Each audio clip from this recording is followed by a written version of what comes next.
নমস্কার, আমি ডক্টর শুভজিৎ রায় বলছি। আজকে আমরা যে বিষয়টা নিয়ে কথা বলব সেটা হচ্ছে মেডিকেল টার্মে কনস্টিপেশন বা কোষ্ঠকাঠিন্য। আ এর সাধারণত আমরা যদি ভাগ করি মোটা ২ টো কারণ থাকতে পারে। একটা হচ্ছে প্রাইমারি কজ মানে কোনো কারণ ছাড়াই হচ্ছে, একটা সেকেন্ডারি কজ মানে অন্য কোনো রোগ হয়েছে তার জন্য হচ্ছে। প্রাইমারি কজ যদি আমরা বলি সেক্ষেত্রে হচ্ছে মেইনলি খাওয়া-দাওয়ার সমস্যার জন্যই হয়ে থাকে।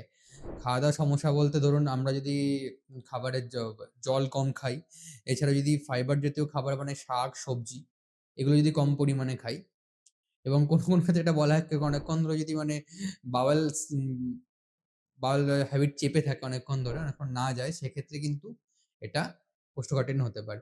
এছাড়া অ্যাজ আ সেকেন্ডারি কজ কোনো কিছুর ক্ষেত্রে হয়ে থাকে। কোনো নার্ভ ডিসঅর্ডার এর ক্ষেত্রে তারপর হচ্ছে কোনো ক্ষেত্রে হচ্ছে বিশেষ করে এটা হ্যাঁ, ওল্ড এজ পেশেন্টদের ক্ষেত্রে কিন্তু কোষ্ঠকাঠিন্য হয়ে থাকে। এছাড়া কিছু ডিজিজ এর ক্ষেত্রে কোষ্ঠকাঠিন্য হয়। এটা ডিজিজ এর অ্যাজ এ পার্ট। মানে তারা কোনো ডিজিজ এর জন্যই হয়েছে। ডিজিজ ট্রিট করলে সেটা ঠিক ঠিক হয়ে যায়। বাট কিছু ক্ষেত্রে যেটা মেইনলি প্রবলেম কোনো কারণ নেই এমনিই হচ্ছে। সেক্ষেত্রে আমরা মেইনলি আমরা দেখি ১ম এ এটাকে আমরা ফ্ল্যাগ করি।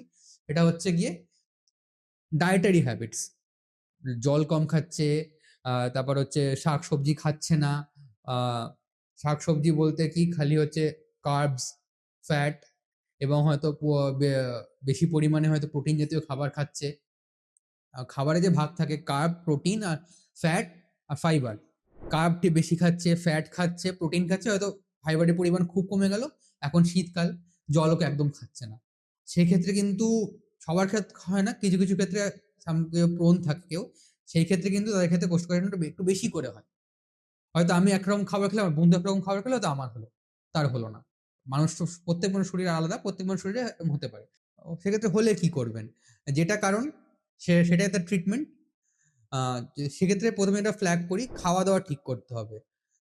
যাদের ক্ষেত্রে কোষ্ঠকাঠিন্য মানে হওয়ার ধাত আছে, তারা কিন্তু জলটা অন্তত আমরা যেটা বলি, দিনে মিনিমাম ৩ লিটার তো হয় না, অন্তত ২ থেকে ২.৫ লিটার জল এবং শাকসবজি একটু বেশি করে খেতে হবে। বেশি করে শাকসবজি খেতে হবে। শাকসবজি বলতে আলু না। শাকসবজি মানে আলু না। ধরুন বিভিন্ন ধরনের শাক, এখন শীতকালে শাক উঠছে। সে সমস্ত শাক বা ফলের মধ্যে যেগুলো শসা, এগুলো কিন্তু একটু বেশি করে খেতে হবে। তাহলে অন্তত বাওয়েল হ্যাবিটস ঠিক থাকে এবং সেক্ষেত্রে না হয় সেক্ষেত্রে আমরা কিছু ওষুধ দিই, কিছু লিকুইড দিই। ১ম এ ওষুধে আমরা যে শুনছি ইসবগুল নাম শুনে থাকেন? ইসবগুল ভিজিয়ে রেখে পরের দিন সকালে খায়।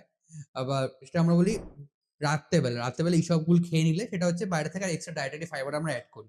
হ্যাঁ, টার্মটা হচ্ছে ডায়েটারি ফাইবার এড করি।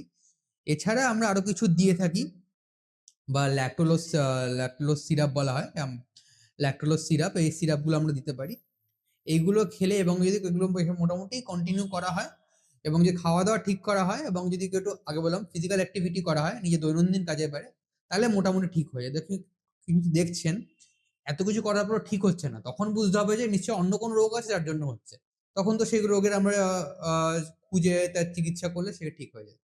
হ্যাঁ, কিন্তু হ্যাঁ, যেটা আমাদের এক্ষেত্রে বলার প্রাইমারি ক্ষেত্রে যে কোনো কারণ ছাড়া কোষ্ঠকাঠিন্য সেক্ষেত্রে বললাম হ্যাঁ, জল বেশি করে খেতে হবে, শাকসবজি, ফলমূল বেশি করে খেতে হবে।